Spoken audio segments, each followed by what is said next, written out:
Welcome to my talk, When the Movies Found Their Voice, the rise of the talkies. As you can see, I'm a bit glam tonight.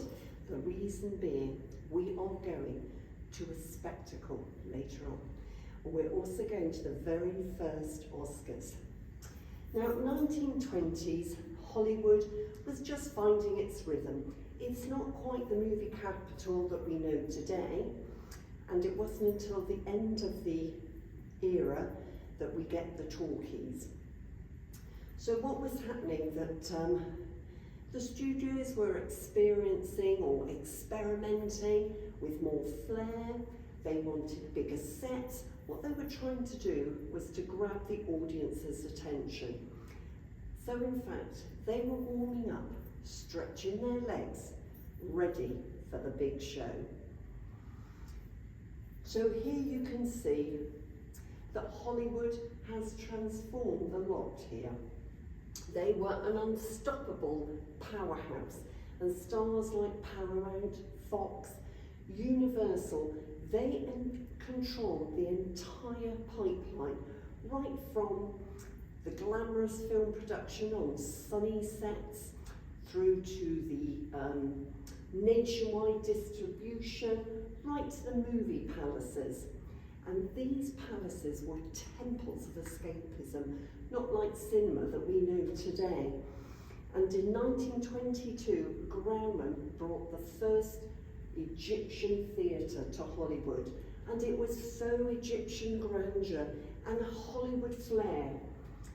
And also, unfortunately, it went into disrepair, and Netflix bought it and have spent 17 million doing it up, and they're going to use it for events, showing movies, etc.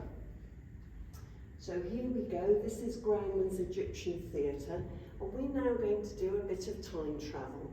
We're going to take ourselves back to 1924, and we're going to be dressed in our finest. You'll have your satin gowns on, or your freshly pressed tuxedo. Hollywood is at its prime, and we are living the fantasy. So we come up to Hollywood Boulevard in our fantastic Packard. The streets are alive, there's a buzzing of voices, there's a hum of jazz from nearby speakeasy, the air thick with excitement. You can smell people's perfume, there's cigar smoke, and the theatre, you can just see it behind there, is rising like a mirage. It's got these huge sandstone pillars, towering columns, carved sphinxes. Also, the palm fronds are gently wafting in the breeze, and there's some sconces on the wall with flames. It's just like the theatre has been plucked from the Nile and put in Hollywood Boulevard. Here you can see the size of the columns, they're just ginormous. And over here, the beautiful friezes. Now in this outdoor courtyard, the mood shifts because now we've got a live orchestra playing. Perhaps some jaunty little number, a foxtrot or a gentle waltz. Couples are mingling, they're laughing, they're sipping their drinks, munching on some nuts. And the vibe is part cocktail party, part red carpet, and obviously vintage glamour. So you're handed your printed programme from the white-gloved usher, and she's got her military-style uniform, and you pass through these towering bronze doors, and you step inside, and as you can see, pure wonder. There's rich red velvet drapes which sweep the walls, and there's golden trims which glint in the soft amber light. The plasterwork is carved, there's Egyptian temple reliefs, there's pharaohs, there's gods, sacred symbols, all silently watching you. And overhead, look at the ceiling. It's like being in a twilight desert with the sky dotted with stars. and then you sink into your seat. The cushions are so plush they envelope you, and slowly it fills with anticipation. And then from the orchestra pit, the Wurlitzer mechanically hums, and haunting notes start to fill the theatre. It's like a whisper of magic. Now, tonight's feature is Douglas Fairbanks in The Thief of Baghdad. Now, Douglas Fairbanks, he's the swashbuckling prince of Hollywood. And then the lights dim, the chatter fades, and with a grand flourish the curtains part like the Red Sea, and what follows is nothing short of cinematic sorcery. Fairbanks leaps from roof to roof, he swings from silken ropes, he jaws with villains, he rescues princesses, all with a grin and a flash of his blade. The sets, you'll see when we watch a clip, are larger than life. And also you get towering palaces, mystical markets, magical creatures, and the music hits every single beat. You get the swelling with the romance, the crashing with the action, and the tiptoeing in the suspense. Your heart roars in sync with the music. You lean forward, breathless, swept away in the spell.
And at the end of the movie, the final scene fades, the house lights gently rise, and there's a moment of stillness.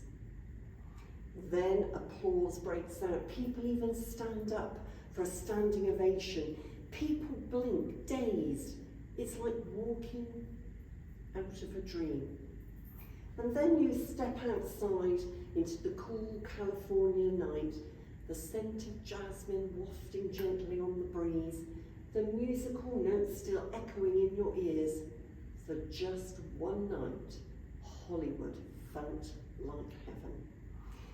And also, if you look up, you might see the Bedouin on the top of the roof, and he's employed to add authenticity to your experience. Now, if you're not going to the movies, you're reading about them. Not in the newspapers, but in photoplay. And this was the Bible of the silent era. It's like having a glossy front row seat to Hollywood, glamorous portraits, sizzling gossip, and also behind the scenes stories, star profiles. 1920s, it was a national obsession, and it was turning actors into idols, feeding the audience's growing appetite for movie magic. Now, the biggest plot twist ever was when the movies found their voice. Now, this shift wasn't overnight. It was a gradual, slow burn. So from 1926 to 1930s, studios, inventors, performers, they were all scrambling out, figuring out how to make sound work and also how to make the audiences love it. Of course, there were hiccups, there were flops, there were technical disasters, but there was definitely a revolution brewing. So in 1927, everything changed with a single line: "You ain't heard nothing." And that was from Al Johnson in The Jazz Singer. It was the first feature film with synchronised dialogue. Now, it wasn't the first ever, but it was the first one that made people actually sit up and take notice. And suddenly, the silent movies seemed to be old-fashioned. The audience were just amazed. So the studio suddenly went to this huge frenzy. Hollywood future had a voice, and it was loud, and it was definitely here to stay. Wait a minute, I said, you ain't heard nothing. You want to hear Good Cookie? All right, hold on. Well, listen, play Good Cookie, 3 chords, you understand? And the third chorus, I whistle. I'll give you a hard hand. Go right ahead.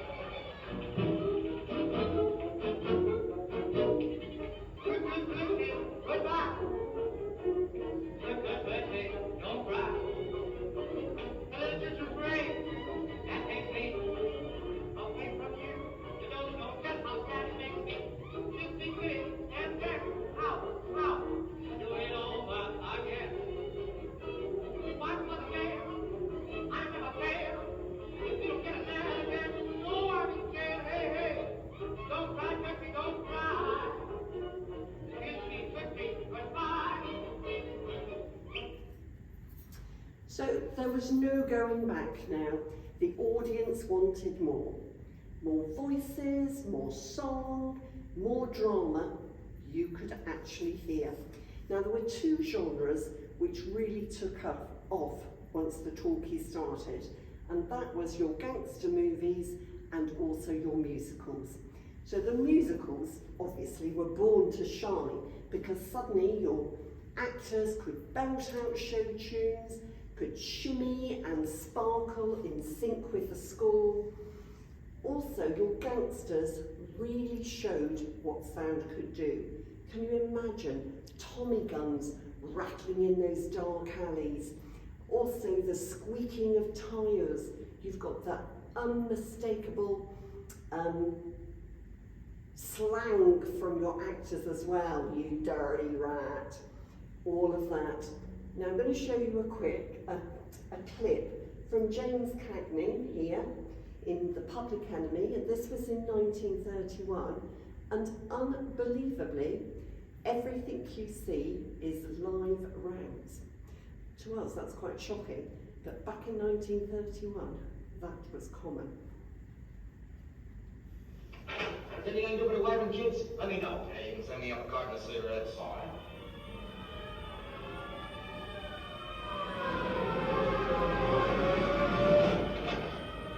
You double-crossing squealer. Wait a minute. I didn't bring them. Yeah, well, I'll give you a chance to prove now. You're going to help me shoot it out with a bull. Sure, I'll throw it in. Give me a run. Over to that court. Go on. Go on!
Sound was very exciting, but also it was a total mess because you had these clunky microphones, you had these noisy cameras, and actors didn't know what to do. Suddenly they had a voice. Microphones had to be put everywhere. They were put in flower pots, they were put in curtains, they were even sewn into clothes. And of course, movement caused a problem, because if you didn't stay in one spot and you moved out of the microphone, suddenly everything went silent. So back to square one to obviously take again. Now the cameras, they were clattering, chugging monsters. And the microphones were like giant ears, and they could pick up everything. So footsteps, dialogue, somebody coughing, even somebody's stomach churning. So of course, what they had to do to muffle this beast was to get really creative. And what they did is they built these huge boxes here, and they were giant soundproof boxes. And they were called ice boxes, which was really ironic because actually inside they were stifling hot. And of course the director couldn't speak to them then, so he'd have to wave his arms or put on lights saying action, or little notes would be passed to them. And again, a lot of people fainted, they were so hot. As time went on, they actually came up with some camera blimps, and they were bulky, padded covers that went over the camera, which at least meant the cameraman didn't have to get into the box.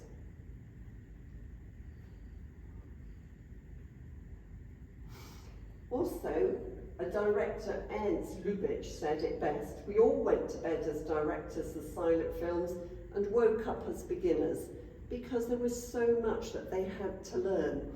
And again, we had problems, actors flubbing their lines, they felt very pressurised, stage-trained actors struggled with all the pacing, early actors had mic fright and they just froze. They even had doctors on the sets because of meltdowns. One actor, he held his breath because he didn't want to breathe on the microphone, and he passed out. And there was one genius actress on a Hollywood movie, and she said, "Who wrote this crap?" And unfortunately, that went into the final cut. And again, actresses, their careers went quiet. So we have Clara Bow, the lost voice. She was the original It girl.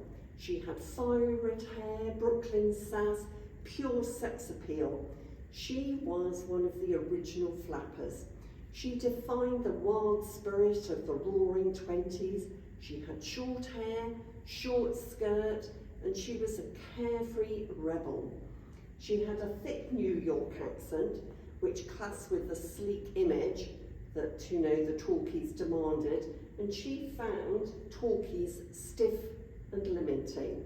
She never was at ease, and in fact, when she was filming Wild Party, she'd had to do endless retakes because she kept looking up at the mic.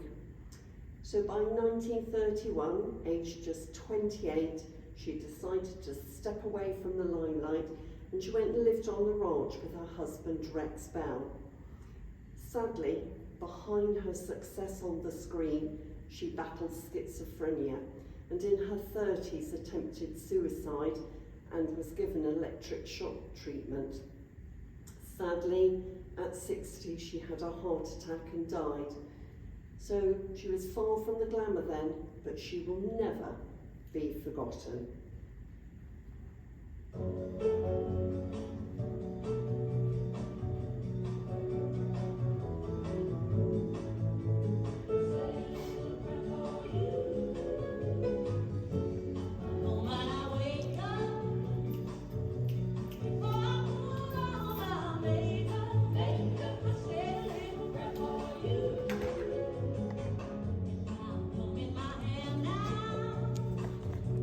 And wondering what dress to wear now.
amazing and beautiful Clara Bow.